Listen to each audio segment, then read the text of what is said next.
ఇప్పుడే జీ5 app download చేయండి. చూడండి మీ ఫేవరెట్ టీవీ షోస్ ఎప్పుడైనా ఎక్కడైనా. ఎవరిల్లిది? ఇక్కడికెందుకు తీసుకొచ్చారు? కళ్ళు తిరుగుతున్నాయంటున్నారు కదా. ముందు మా ఇంటికి తీసుకెళ్ళండి ప్లీజ్. డెఫినెట్ గా తీసుకెళ్తానండి. మీరు తూలిపోతున్నారు, మీకు తెలుస్తుందా? అసలు మీ కండిషన్ ఏం బాలేదు. ఇది మాకు తెలిసిన వాళ్ళు ఇల్లే లహరి గారు. ఒక్క హాఫ్ అన్ అవర్ రెస్ట్ తీసుకుంటే ఈలోపు మీకు సెట్ అవుతుంది. అప్పుడు తీసుకుని వెళ్తాను కదా. ఈలోపు డాక్టర్కి ఫోన్ చేసి పిలుస్తాను, మీరు రండి ప్లీజ్ లహరి గారు.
లహరి గారు ఒక్క నిమిషం ఇక్కడే ఉండండి, నేను వాటర్ తీసుకొని వస్తాను.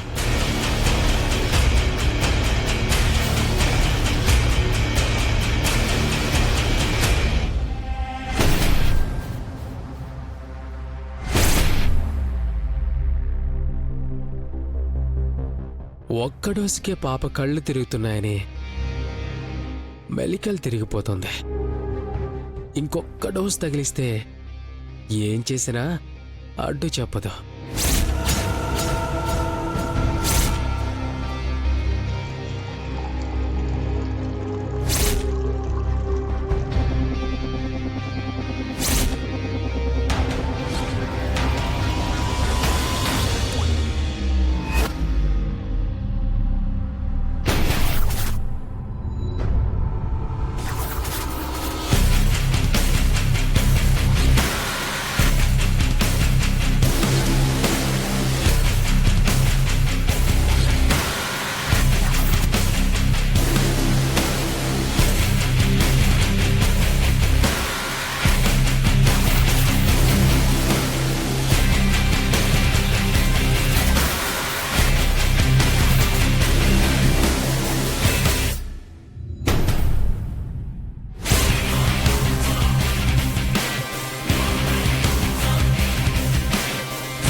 లహరి గారు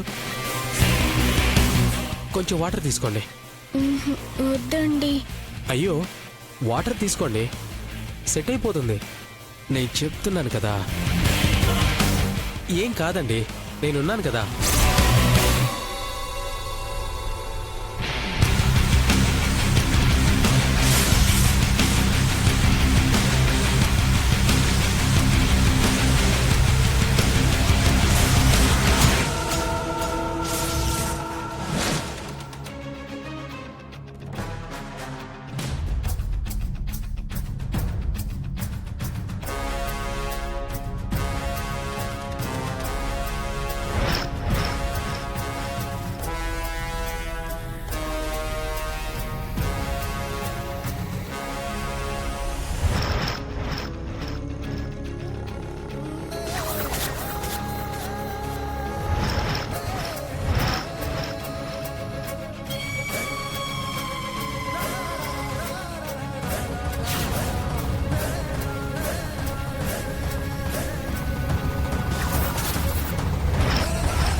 ఎలాగైనా రాములమ్మ ఇచ్చిన ఈ మందుని ఆయనతో తినిపించాలి.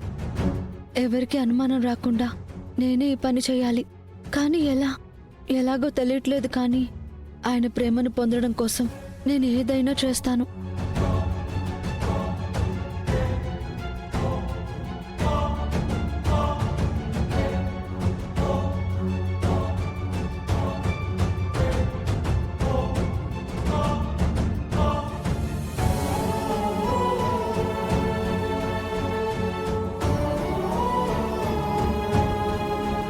అమ్మా శరణ్య,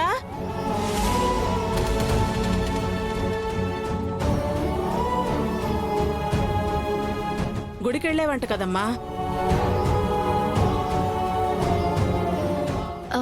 అత్తయ్య గారు, అది అవునండి. ఏంటమ్మా శరణ్య అలా ఉన్నావు? ఒంట్లో బాగానే ఉంది కదా? ఏంటి చెమట్లు?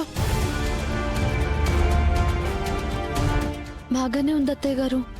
బయట కొంచెం ఎండగా ఉంది కదా. ఏంటమ్మా, ఇంట్లో ఇన్ని కార్లున్నాయి కదా, గుడి పక్కనే అయితే మాత్రం నువ్విలా ఒక్కదానివే ఎండలో అలా నడుచుకుంటూ వెళ్ళటం ఎందుకు చెప్పు? దర్శన్తో కూడా ఒక్క మాట అయినా చెప్పలేదంట. మీకు పెళ్ళయ్యి ఎన్ని రోజులైందమ్మా? నీ భర్తతో కలిసి నువ్వు గుడికి వెళ్ళాలి కదా. అంటే అత్తయ్య గారు, ఆయన వర్క్లో బిజీగా ఉన్నారని. నీకన్నా దర్శన్కి ఆ వర్క్ ఏమీ ఎక్కువ కాదు కదా. పోనీ దర్శన్ ఎంత బిజీగా ఉంటే మాత్రం మాలో ఎవరో ఒకరు నీకు తోడుగా రాలేమా? నువ్వు ఈ ఇంటి కోడలివమ్మా. క్షమించండి అత్తయ్య గారు. జ్వరం తగ్గితే గుడికి వస్తానని మొక్కుకున్నాను. టైం అయిపోయిందని హడావిడిలో అలాగే వెళ్ళిపోయాను. ఈసారికి పర్వాలేదమ్మా. అన్ని రోజులు మనవి కాదు కదా, కాబట్టి మనమే జాగ్రత్తగా ఉండాలి. ఇంకెప్పుడు ఇలా ఒక్కదానవే వెళ్ళొద్దు, సరేనా? అలాగే అత్తయ్య గారు. సరే వెళ్ళమ్మా.